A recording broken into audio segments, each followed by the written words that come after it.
What is up, guys? It's the old and clunky sound alchemist here with the young and no, I'm not that young. Gersh one.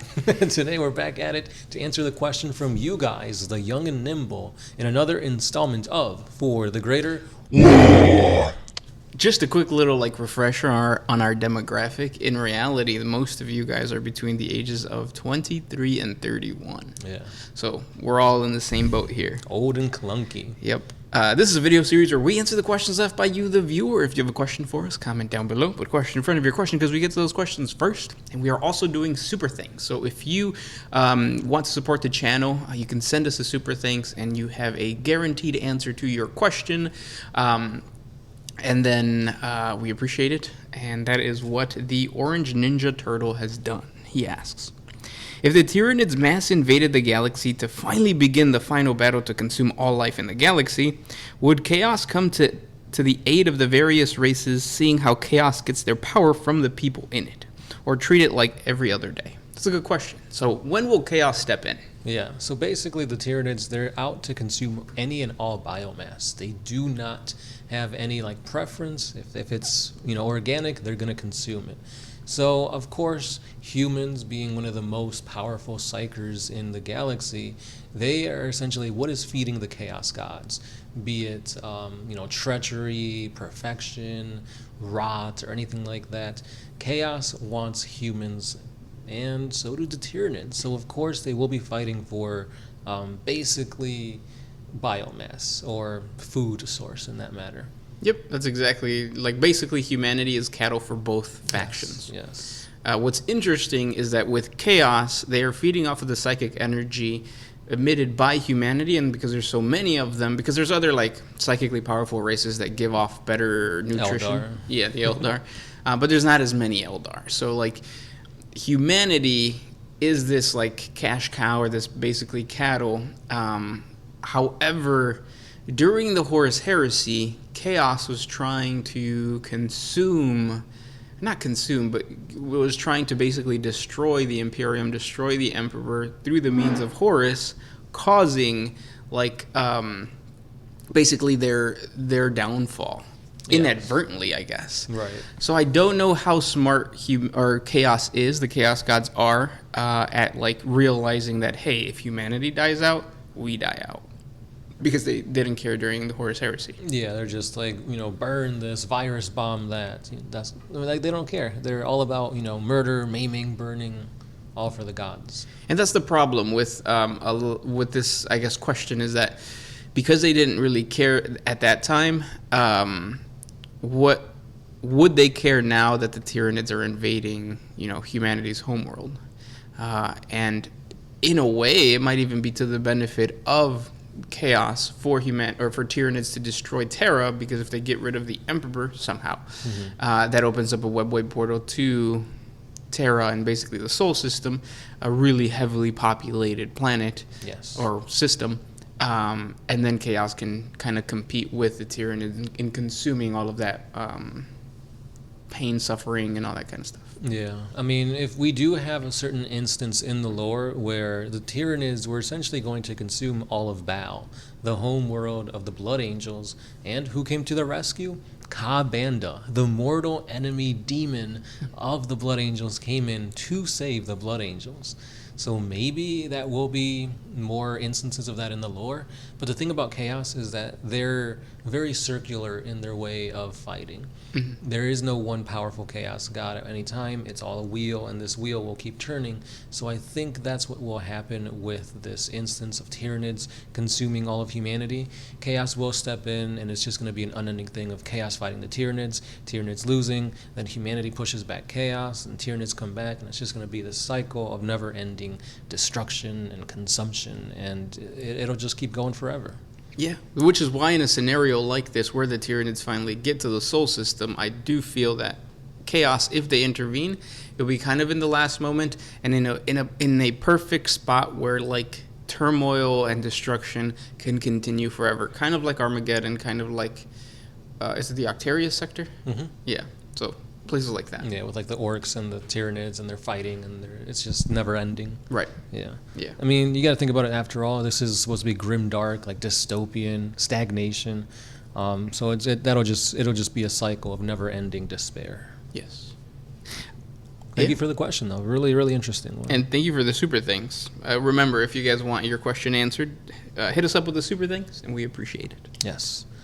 Ryan Wood says, how common are the dreadnoughts? How many does each chapter have? And the wiki says about 2 per company. So you do have, the chapters that follow the Codex Astartes, which is a template as to how the Space Marines should run their company, their chapter, their force. But not all of them follow this. So Right. if you're part of the Iron Hands, you're going to have more dreadnoughts, more tech marines, that kind of thing. No, you're right. Yeah, so it varies from chapter to chapter. You could say everybody has 2, but after a war, what if all the dreadnoughts get knocked out? So that kind of thing. So it's a thing that's currently in flux. Right, yeah.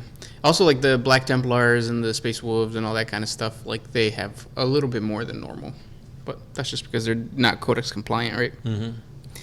I don't know of any chapter that's all.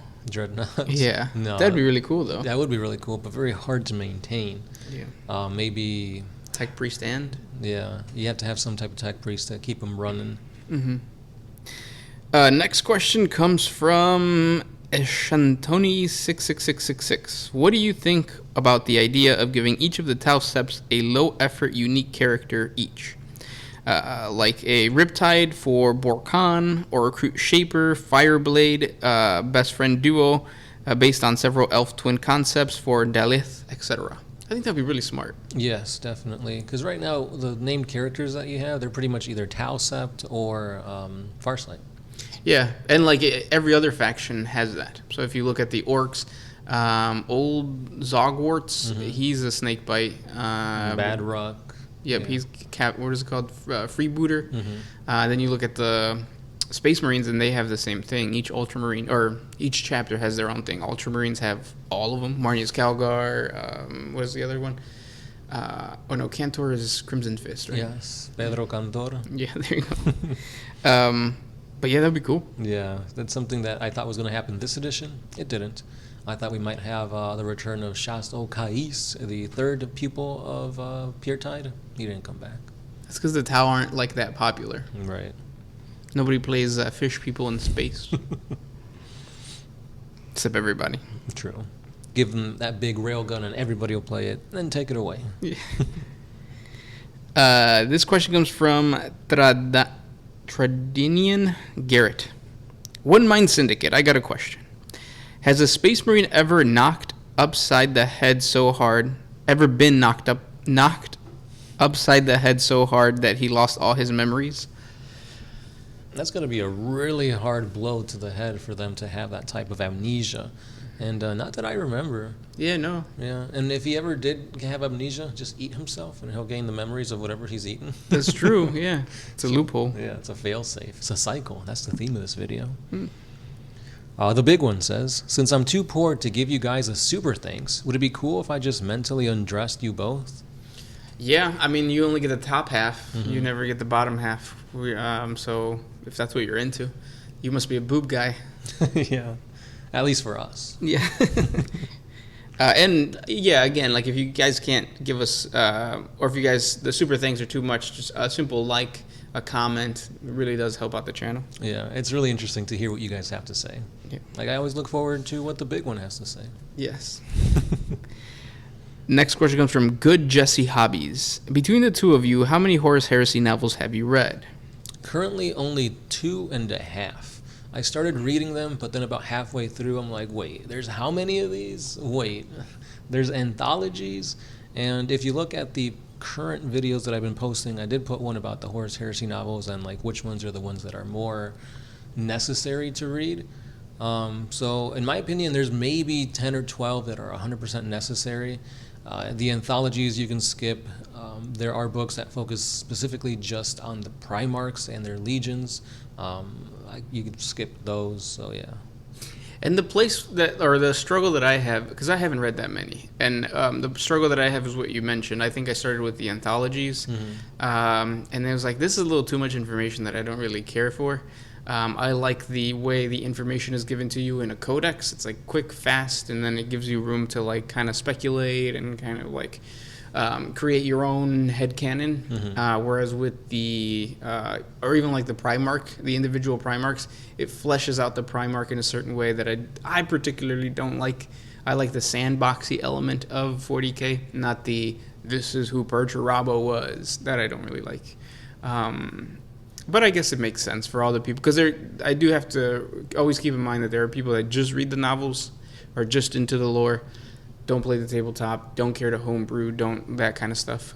Which is why, for me, the homebrewing aspect of it is a little bit higher on the hobby enjoyment list. So for me, yeah, that's why I think I've only read like 2 Horus Heresy novels, and then the Beast Arises series. Yeah, there's a lot more novels than just the Horus Heresy. You've got the Siege of Terra, you got the 40K novels, Gaunt's Ghosts. So if you don't particularly like the lore of the 30K era, there's a lot more to be explored. Right.